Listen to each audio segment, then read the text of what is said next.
Mike, Ting, I love your poems.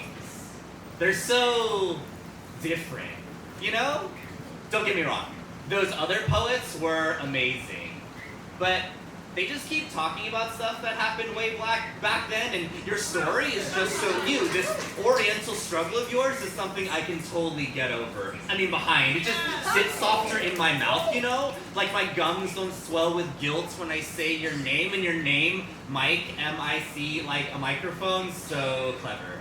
I too love taking a person's name and turning it into an inanimate object. Like when I call my black friend Dog, but all the dogs I've ever had are dead, so I think the analogy still works, but you would know better than me, you poet, whipping up your story into something I can consume without the burden of shame sitting like a knife in my stomach. More poets should model their work after yours, personally. I just love how you've taken your hardships and packaged them into these cute little poetic devices. And you're Asian, so it's not like you've really gone through anything that challenging. You and I are here for the same reason. For the performance. To be seen for sight's sake. And while we're on the topic of creative expression, you'll agree with me here, I just think that there's a right way and a wrong way. Sorry, a right way and a wrong way. Sorry, I'm doing this, look. Between you and me, I'm just tired of being unsettled by things I'm not really responsible for, you know? And if I'm going to be the target, I just want to be entertained, okay? I think I'm entitled to a good show, for starters.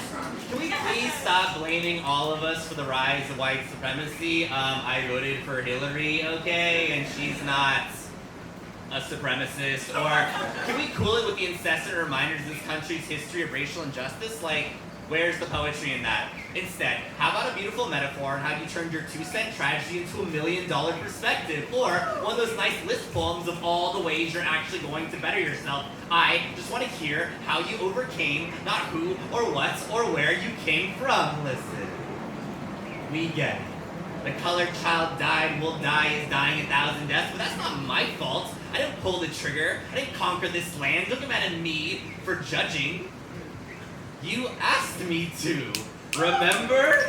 Don't place the knife and cutting board in my hands and expect me not to make a meal out of this. And what is a poetry slam if not a feast for those of us hungry for the scraps your trauma left behind? So thank you, Mike, for offering up this pain that's so much easier to swallow. I hope you wear this pen like a collar. A halo. You're a good boy. Poet. I'll pass along my suggestions to your friends, won't you? I'm too scared, shy, to tell them myself.